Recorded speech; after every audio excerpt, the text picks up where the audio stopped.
Muy buenos días. ¿Cómo amanecieron hoy? 1 de junio. Este semestre va volado. Saludamos también a las personas que nos siguen a través del canal de YouTube, que comparten, que se suscriben. También es una bendición compartir la palabra a través de las redes. Y para los que de pronto no habían visto las enseñanzas anteriores o los que están aquí en el auditorio y no habían venido antes, estamos en una serie que se llama Iglesia, Dones y Propósito, hablando específicamente de los dones de Dios para la iglesia. ¿Sí? Esta ya es la enseñanza número 5, así que hay 4 que están en el canal de YouTube. Si de pronto usted no las ha visto, para que vea toda la serie, de pronto podamos tener un contexto general de lo que son los dones y para qué son, cuál es el propósito, ¿cierto? Son para la iglesia, pero ¿cuál es el propósito? Entonces, por eso iglesia, dones y propósito. Tenemos 3 bases escriturales. Tenemos 1 Corintios, capítulo 12, ahí están los dones espirituales o los dones del Espíritu Santo.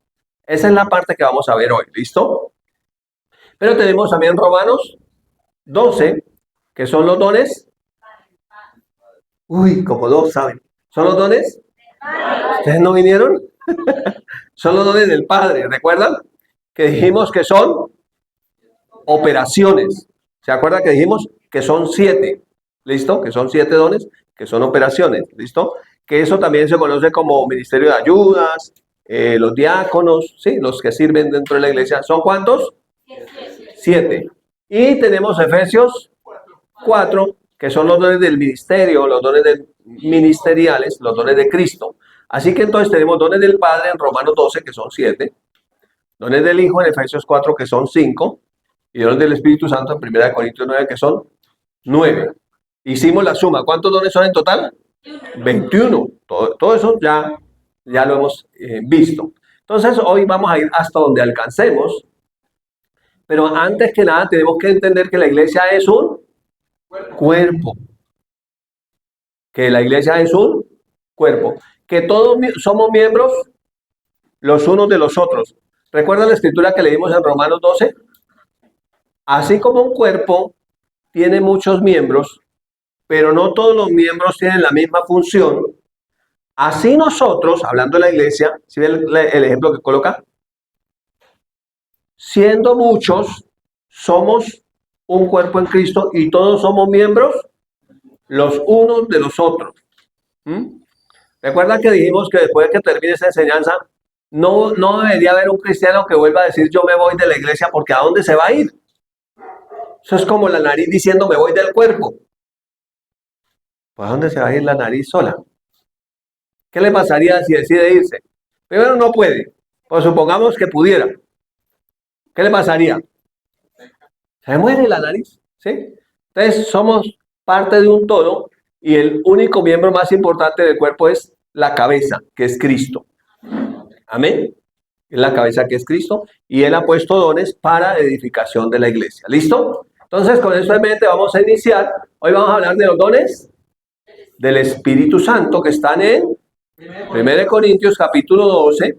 Vamos a leer 11 versículos, pero hay una parte donde están enlistados los dones pero vamos a leerlo por temas de contexto un poquitico más completo. Entonces, si usted tiene la Reina Valera, esa versión dice dones espirituales. Entonces, eso se conoce como dones del Espíritu Santo, se conocen también como dones espirituales. Bien, vamos a leer el texto. Entonces, miren, el primer versículo dice, no quiero, hermanos, que ignoréis acerca de los dones espirituales.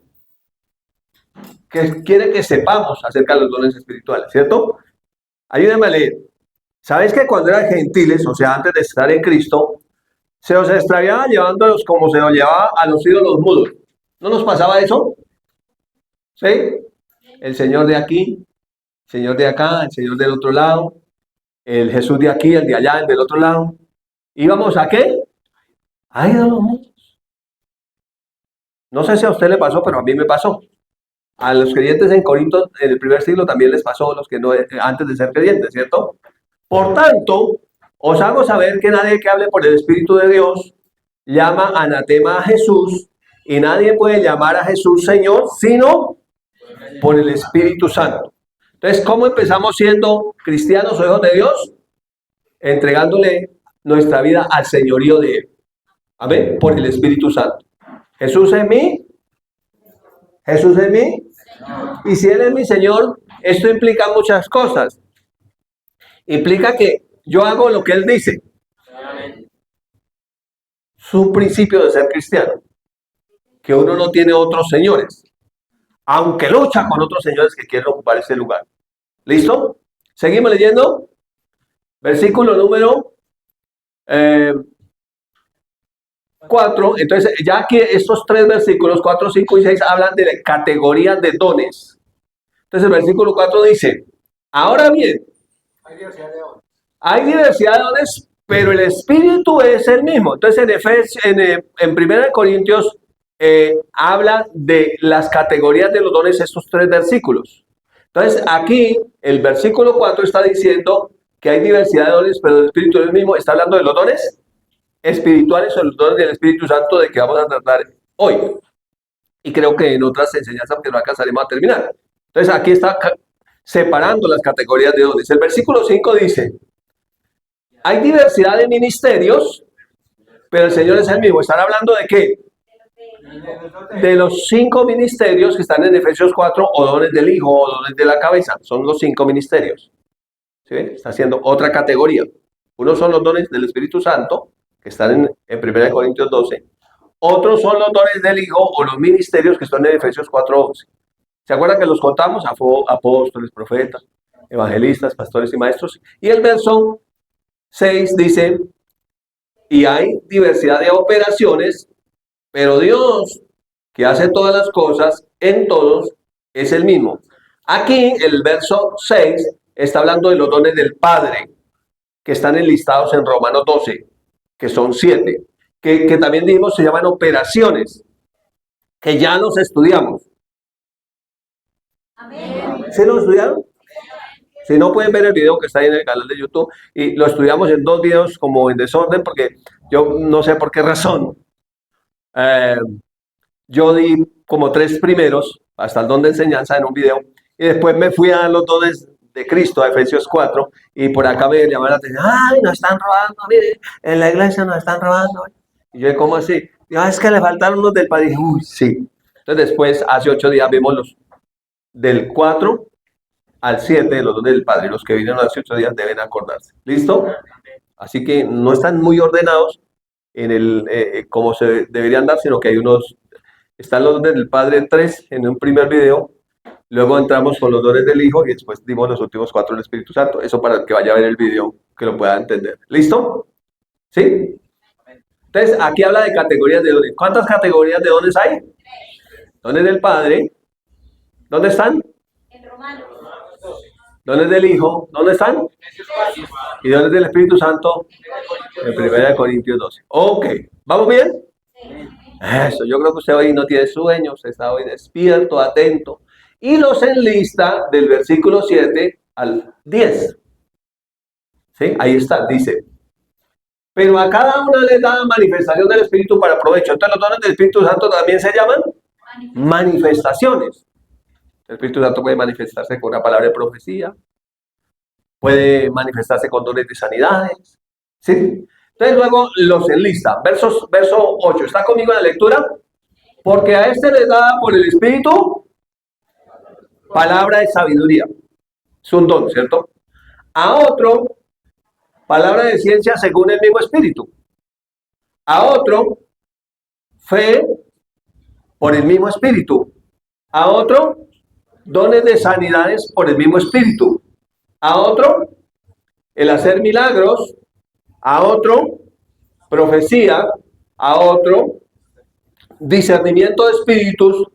A otro, diversos géneros de lenguas. A otro, interpretación de lenguas. ¿Cuántos dones hay ahí? Se los puse en una letra diferente para que los pueda contar. ¿Listo? Y termina, concluye, después de listarlos diciendo, pero todas estas cosas las hace uno y el mismo Espíritu, repartiendo a cada uno en particular como Él quiere. Entonces, ¿qué dones recibimos? El que el Padre nos quiera dar en los dones del Padre. ¿Qué ministerio recibimos? Todos somos llamados dones ministeriales, ya vimos que no. Es un llamado especial. Y el don que el Señor coloque. Y aquí, ¿qué don tenemos del Espíritu Santo? Que el Espíritu Santo quiera darnos. No es tan importante qué don tengo, sino si lo administro, cómo lo administro. O sea, no es tan importante qué don soy, sino que funcione. No es tan importante la programación de servidores, quién está programado para hacer el aseo del auditorio, sino que venga y lo haga. ¿Es claro eso? Sí, ¿quién está programado para servir la palabra o predicar el domingo, el sábado, el miércoles, qué sé yo? Sino que venga y la predique. Es importante tener un corazón, pero más importante aún es que ese corazón funcione. ¿Es muy importante que el corazón se vea? No, normalmente no se ve. Pero si dejara de funcionar, friquis, mortis, calavera. Entonces, los dones, el propósito es para la edificación de la iglesia, pero lo importante es que funcione. Entonces, la iglesia es más que venir el domingo, gracias, gloria a Dios, porque usted viene el domingo, hay que venir el domingo, pero más que venir el domingo a escuchar una palabra. También la iglesia es servir. Hay unas funciones, ¿cierto?, que cumplir dentro de la iglesia. Eso lo vimos en los dones del Padre. Y cuando estamos sirviendo con esos dones del Padre, entonces pueden venir los dones del Espíritu Santo y manifestarse también. Y entonces todos somos edificados. ¿Seguimos leyendo? ¡Qué alegría, qué entusiasmo! Entonces, ¿cuántos dones son? Vamos a listarlos aquí. Recuerda que dijimos que un don significa dádiva, gracia, regalo, presente. Por eso pusimos esa imagen. Entonces, los dones son regalos. Entonces, número 1, tenemos el don de palabra de sabiduría. 2, palabra de ciencia. 3, el don de fe. Todos creemos, pero eso es una fe especial. ¿Listo? 4, dones de hacer sanidades. Número 5, Hacer milagros. 6, Profecía. 7, 8 y 9. 9 regalos del Espíritu Santo para la iglesia. Ojo, eso lo vamos a ver más adelante. Un énfasis en los dones. Están en los dones del Padre, en el don del Hijo y en los dones del Espíritu Santo, que es profecía. Los dones del Padre hay un don de profecía. En los dones del Espíritu Santo hay un don de profecía. Mira, ahí está. ¿Lo ven? El 6. Pero en los dones del Hijo hay un ministerio que se llama profeta. Entonces, hay un énfasis. Pero hay que entenderlo y tenerlo bien claro para no equivocarse, porque muchos han tergiversado eso y lo han llevado al extremo. ¿Listo? Entonces tenemos que entender. ¿Ok? Una pregunta. ¿El don de profecía es igual que el ministerio del profeta? No. Hay que hacer diferencia, ¿cierto? Hay que hacer diferencia entre ellos. Pero sigamos leyendo entonces. Entonces vamos a ver el primero. ¿Cuál es? Palabra de sabiduría. ¿Se acuerdan que nosotros hasta agrupamos los dones? Vimos que unos son dones de palabra y los pusimos en grupos de 3, eso lo hicimos ya. Otros dijimos que son dones de poder. ¿Se acuerdan? Y otros dijimos que son dones de revelación. Y los agrupamos estos 9 en 3 grupos diferentes. Usted también lo puede hacer para saber cómo operan. ¿Listo? Entonces, para hablar de palabra de sabiduría, tenemos que decir que es revelación con respecto a un propósito divino que está en la voluntad de Dios. ¿Listo? Entonces, cuando hablamos de palabra de sabiduría, ¿de qué estamos hablando? De que Dios da una revelación de un propósito divino que está en la mente de Dios con respecto a alguien. El ejemplo, ¿dónde está el ejemplo? Hechos 8, 26 al 29. ¿Alguien sabe qué hay en Hechos 8? ¿Se acuerdan de Hechos 8? Dice, y un ángel le habló a Felipe. Bueno, entonces ya sabemos que tiene que ver con Felipe. Si usted trajo la Biblia, puede abrirla y ahí está el pasaje completo. Yo aquí no tengo todos los versos completos. Dice, y un ángel habló a Felipe. ¿Qué le dijo el ángel a Felipe? Levántate y ve hacia el sur, por el camino que desciende de Jerusalén a Gaza, el cual es desierto. Entonces, por palabra de sabiduría, Felipe supo de parte del Señor que tenía que hacer algo. ¿Qué tenía que hacer? Levantarse, irse para Gaza. bajar hacia ese sector. Luego le dice, entonces ¿él qué hizo? Se levantó y fue. Entonces, qué bueno que venga la palabra de sabiduría, pero es bueno que también uno la obedezca, ¿no? Porque hay gente que Dios le habla mucho, pero nunca hace nada. Mucha palabra de sabiduría. Pero ¿qué está haciendo con esa palabra de sabiduría? Entonces, es necesario que obedecer la palabra de sabiduría. ¿Y Felipe qué hizo? Entonces se levantó y fue. Y sucedió que un etíope, eunuco, funcionario de Candace, reina de los etíopes, el cual estaba sobre todos sus tesoros y había venido a Jerusalén para adorar. Los estudiosos dicen que era como el ministro de Hacienda de Etiopía, que había venido a adorar. Y Dios, por palabra de sabiduría, le dijo a Felipe que fuera allá. El texto sigue diciendo en el verso 28 que cuando fue a adorar, entonces ese se lo encontró en el camino, porque este volvía sentado en su carro, o sea, no había ido hacia pie como van los digamos los del común y corriente, sino que él volvía sentado en su carro, pero estaba leyendo el profeta Isaías. O sea que este hombre era un etíope, pero no era cristiano. Sin embargo, había ido para adorar. Mientras Felipe iba siguiendo esa palabra de sabiduría, se encontró con él en el camino. ¿Y qué vio Felipe?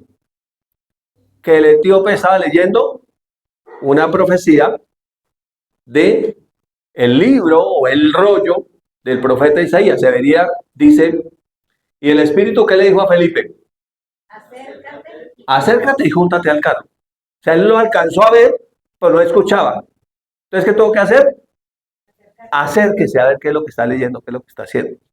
Entonces Felipe, pues como él lo acostumbraba a hacer, obedeció y se acercó al carro.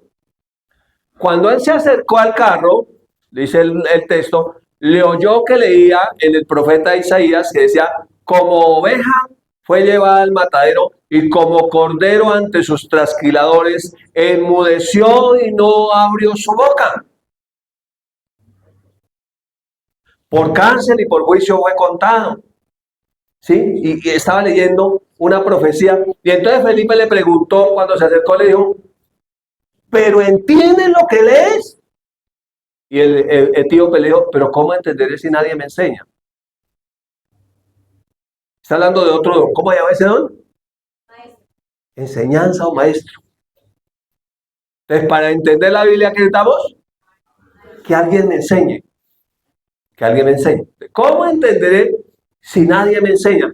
Entonces Felipe comenzó desde ese texto a revelarle o a enseñarle sobre la persona de Jesucristo al etíope.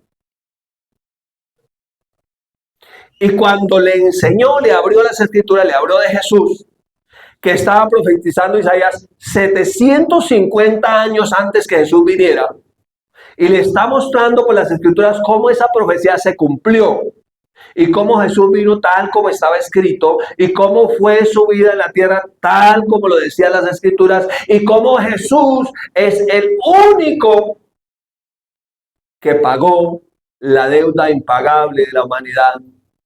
Le explicó toda la palabra de tal manera que el etíope confesó a Jesús, recibió a Jesús, lo aceptó, se hizo un cristiano.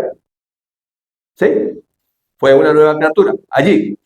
Entonces dijimos que palabra de sabiduría es revelación de Dios de un propósito.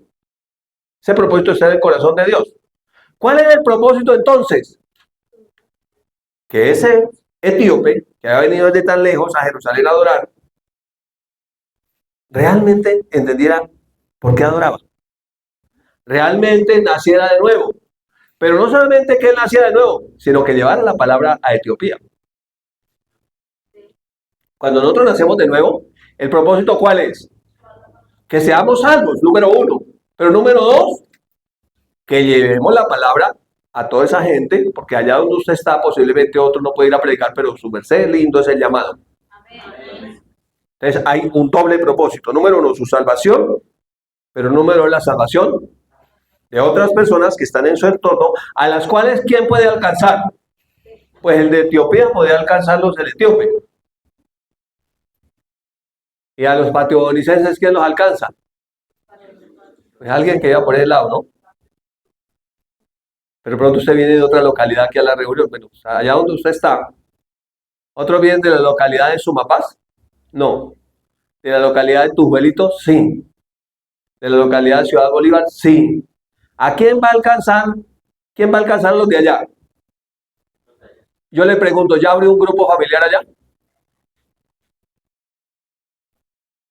Le pregunto, ¿cómo lo va a alcanzar? ¿O su merced lindo se conformó con que usted ya es salvo? Sálvese quien pueda, el resto, pues ellos verán. ¿Y por qué no abre el grupo el pastor? Porque el pastor no vive allá. Su merced lindo es el que vive allá. Entonces, hay una palabra de sabiduría para usted hoy. ¿Cuál es la palabra de sabiduría?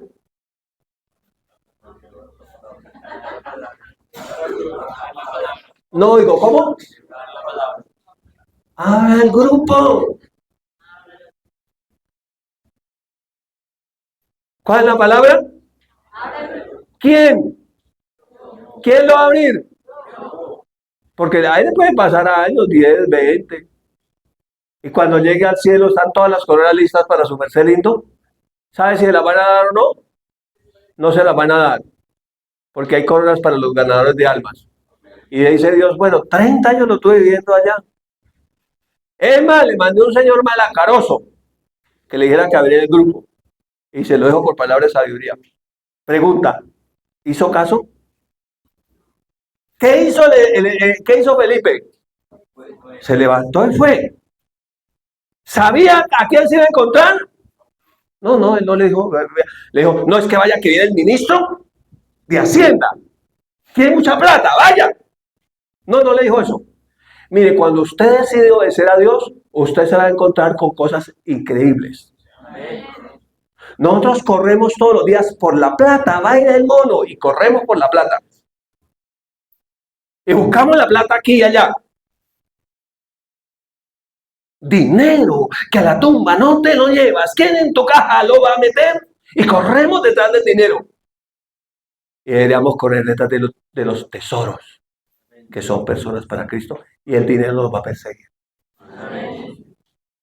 Yo imagino después el ministro de Hacienda diezmando para la obra del Señor en Etiopía. Pero ese no fue el énfasis. Ni siquiera le dijo a quién se iba a encontrar. Pero cuando se fue, entonces se encontró un carro. ¿El carro de cómo?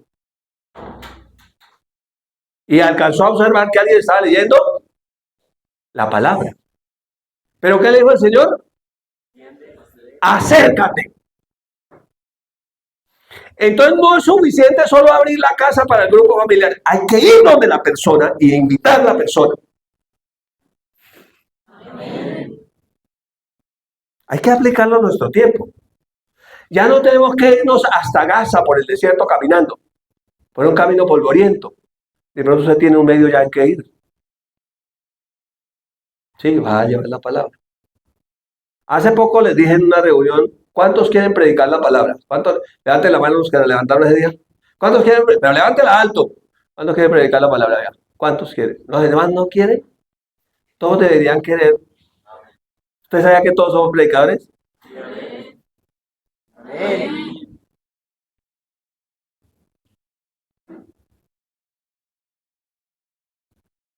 Amén. ¿Cómo creerán en aquel de quien no han oído? Porque la fe viene por oír y oír la palabra de Dios. Y de pronto su merced es la voz que fue mandada allá. O de pronto no, con toda seguridad. El problema es que quede callado, no diga nada. Y como le digo, no, bien, aquí en la lucha, aquí tratando de sobrevivir, buscando la plata por aquí, por allá, y buscando, y estoy buscando, y ya tengo 5 empleos, y tengo el sueño americano, y estoy corriendo, y estoy buscando, y buscando, y buscando. Usted se muere y su sueño americano muere con usted. Y algunos mueren buscando el sueño americano y nunca lo encuentran. Pero el sueño de Dios, pero el sueño de papá. La pregunta que nos va a hacer al final es, ¿realizaste mi sueño? Que yo lo puse en tu corazón. Porque nos dedicamos toda la vida a hacer un montón de cosas, menos lo más importante. Y la gente está afuera sin Cristo. Y miren lo que sucedió después que ya recibió al Señor y estaba gozoso. Y le habló también sobre el bautismo en agua. Iban pasando por el camino. Algunos ya iban dormidos porque el carro era muy fino, entonces eso no se sentían los huecos. Entonces le dijo, ¡mire! ¡Allá hay agua! ¡Agua en el desierto! ¿No cree que Dios hace milagros? ¡Agua en el desierto! ¡Mire! ¡Allá hay agua! Oiga, agua en el desierto.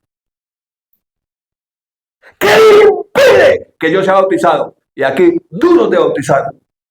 No hay que llevarlo al desierto, llamar a una finca linda, bonita. Se va a bautizar. No sé, estoy pensando a que ya sea perfecto. Nunca va a ser perfecto. Su propia fuerza.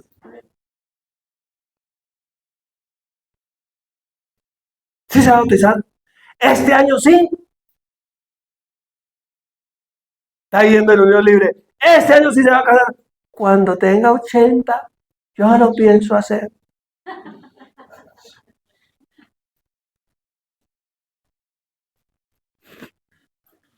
Palabra de sabiduría. ¿Usted sabe lo que es sabiduría? Sabiduría es el conocimiento aplicado. ¿Con qué compararé a un hombre que oye mis palabras y las hace? Dice Jesús. Eso se llama sabiduría. Oír para hacer. Porque de nada me sirve oír y no hacer. Se llama perder el tiempo. Yo oigo. Dice que el que es oidor solamente él mismo se engaña. Imagínese yo oyendo para engañarme. O sea, oyendo para no hacer nada. Dije, lo voy a comparar al hombre que oyó e hizo, se llama sabiduría, el conocimiento aplicado de la palabra. Lo compararé con un hombre prudente que edificó su casa sobre la roca. Entiéndase casa como su vida. ¿Sobre qué debemos edificar? Sobre Cristo, la palabra. Cavó y ahondó y puso su fundamento sobre la roca. ¿Qué pasó después? Vinieron vientos, crecieron los ríos, vino la tempestad, golpeó la casa. Pero la casa no cayó, porque estaba edificada sobre la roca. Y hubo otro que también oyó. ¿Qué oyó? Exactamente lo mismo. Pero no hizo. Vamos a cumplir 16 años rogándole que habla al grupo familiar. Haga así. 16 años. Y todavía usted está pensando si en su casa debe haber un grupo familiar. Y yo creo que es la voluntad de Dios que en su casa haya un grupo familiar. Entre otras cosas, fue uno de los propósitos con los cuales se la dio. Mi casa será llamada casa de oración, dice el Señor. Usted dice que al que oyó y no hizo, o sea, no fue sabio, no actuó en la palabra de sabiduría, le pasó exactamente igual. Vino viento, hubo tempestad, creció el río, golpeó la casa. ¿Y qué pasó con la casa? La casa se cayó y fue grande su ruina. Palabra de sabiduría, ¿cuál es? ¿Cuál es? Hacer lo que Dios me dice que haga. Ahora, Dios le va a hablar, seguramente le hablaba a usted personalmente, pero de pronto le está recordando lo que ya le había dicho.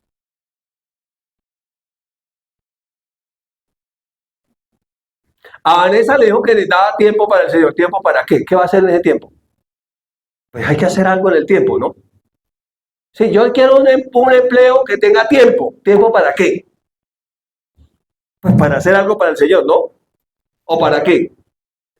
Pues para eso, ¿listo? Finalmente entonces dice que descendieron ambos. Felipe le dijo, si crees, bien puedes. ¿Cuál es el requisito para ser bautizado? Creer en Jesucristo como Señor. Si cree bien, puede. Dice que descendieron juntos al agua y le bautizó.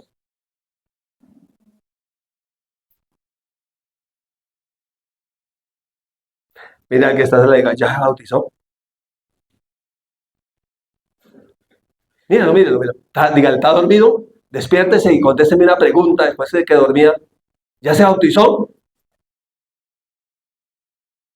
¿Este año sí? Ahora hágale otra pregunta, dígale, ¿tiene grupo familiar en su casa? ¿Para yo ir? Dígale, hágale la pregunta. Dale, hola, hola. Hola, hermanito. ¿Tiene grupito familiar en la casa? Cada 15 días. Mire que no es tan pesado, cada 15 días. ¿Tiene grupo? Pregunte, ¿tiene grupo? ¡Uy, Dios me ha hablado y me ha dicho que evangelice!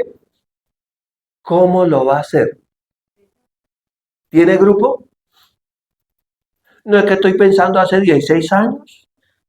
A ver si pronto tomo la decisión, porque todavía pues, no sé, estoy pensando. ¿Será prudente abrir un grupo? Pronto lo abro imprudentemente. ¿Será prudente que la gente se salve? O más bien será prudente dejarlos ir al infierno. ¿No? Solo es, no hay que tanto que pensar. Entonces dice que después que lo bautizó, dice que siguió gozoso su camino. Y como era bastante lejos, y ya Felipe había obedecido ahí ese camino tan lejos por el desierto, dice que el Señor mandó un carro. Y lo llevaba a un lugar que se llama Azoto para que siguiera predicando la palabra. Cuando usted obedece al Señor, Dios hará cosas que ni siquiera podemos imaginar que Dios va a hacer sobrenaturales, pero porque usted tuvo una palabra de, ¿y qué es una palabra de sabiduría? Obedezca lo que Dios le dijo. Ya la aterrizamos. No, porque palabra de sabiduría, comenzamos. Palabra de sabiduría. No. Simplemente obedezca lo que Dios le dijo. ¿Para qué Dios nos habla? Los que somos papás, ¿cuántos son papás? Dijo, papás y mamás, ¿cuántos hay aquí? ¿Para qué le hablamos a los hijos? ¿Para qué? Para que obedezcan. Y a veces como hijo lo más difícil es obedecer. Entonces queremos dejarnos llevar por nuestra propia voluntad, lo que yo quiero hacer, la terquedad, y sigo, y sigo, y sigo, y sigo. Y cuando me doy cuenta, había eso se llama un meme, era tal vez ¿cómo se llama eso? Sale, que sale como una ilustración para decir una verdad. Entonces la ilustración era sobre leer la Biblia. Entonces salía un niño pequeño, muy pequeñito para leer la Biblia. Los que no pueden estudiar los niños porque hay que ponerlos a estudiar matemáticas, ciencias, social, pero la Biblia no. Muy pequeñito para leer la Biblia. Pues creció. Ya muy joven para leer la Biblia. Voy a disfrutar del mundo, de la vida. Después leo la Biblia. Después se casó, consiguió empleo. Dijo, voy ocupado para leer la Biblia. Después apareció ¿cómo se llama eso? Lo que pone en la tumba, una lápida. Una lápida decía, demasiado tarde para leer la Biblia.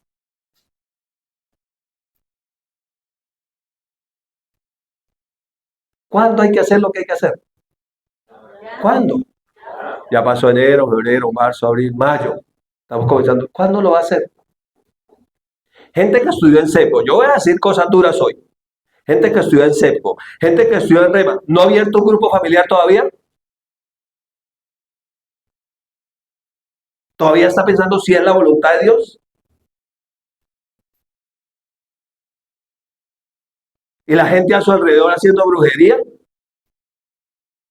La gente a su alrededor pegándole el uno al otro, el marido a la mujer, violencia doméstica, violando a los niños, matando a los niños. Dice la Biblia que una luz no se puede esconder, no se prende una luz para meterla debajo de la mesa. sino arriba, para que alumbre.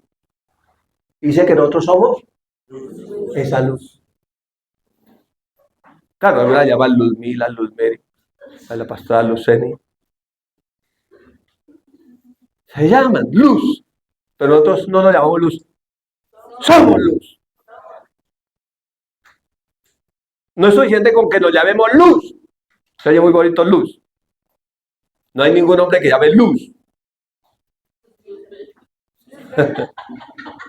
¿Sí?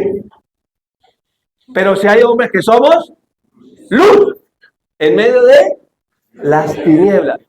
Pregunto, hermanos, ¿qué estamos esperando para hacer lo que Dios nos mandó a hacer? ¿Qué estamos esperando? ¿Verdad? Seamos sinceros. ¿Qué estamos esperando? ¿Cuándo lo vamos a hacer? ¿Cuándo? No es suficiente solamente cuando dicen, ¡ay, cómo está el mundo de terrible! No, hija, violencia, así es como matan niños, ¿no? Los violan y todo. Terrible, no, está terrible. Mire la cantidad de brujería, mire. En todos lados. Y la pregunta es, ¿y nosotros que somos luz? ¿Qué estamos haciendo? Los que son brujos, pues están haciendo su brujería. Los violadores, pues están haciendo sus violaciones. Los vendedores de droga, pues están vendiendo su droga. Los ladrones, pues están planeando cómo ir a atracar y a robar. Y los que somos luz, ¿qué estamos haciendo? Solamente piense. ¿Sí? Solamente piense. Porque cuando nosotros tomamos la decisión de seguir a Jesús, un día yo lo hice, no sé, creo aquí deben haber varios temas. Señor, lo que tú quieras. Y la Biblia dice, cuando la abre, dice que la voluntad del Padre dice que Él no quiere que ninguno se pierda. Y por eso lo puso a su merced allá, a mí acá, al otro día, porque Él no quiere que ninguno se pierda, pero Él quiere que usted y yo obedezcamos como hizo Felipe para salvar a Etiopía, llevar el evangelio a Etiopía. Y en ese proceso vio cosas grandes ocurriendo. Hoy nosotros vivimos en una iglesia que hace campañas de milagros, brigadas de milagros, cultos de milagros. La iglesia primitiva no promocionó ningún culto de milagros, ni brigada de milagros, ni campaña de milagros. Predicaba el evangelio, los milagros, señales y prodigios seguían esa palabra que predicaba. ¿Qué hace falta para que eso ocurra? Ir y predicar. Ir y predicar. Pero pronto usted dice, uy, irme allí a predicar a tal parte difícil. Abra su casa, invite 2, 3 personas y predíquele, cuéntele. Bueno, usted dice, no, pero es que yo abrir y predicarle, entonces está bien. Usted solamente habla y alguien de aquí va y les ayuda. ¿Muy difícil? Muy difícil. Dios mío, ¿dónde estamos? El tiempo se está acabando. ¿Qué estamos haciendo? ¿Qué estamos haciendo? ¿Qué estamos haciendo? Buena pregunta, ¿cierto? Y hay más ejemplos, miren. Y apenas vamos en el número 1. Pero la pregunta es, ¿qué estamos haciendo? Con esta palabra te bendigo esta mañana en el nombre de Jesús.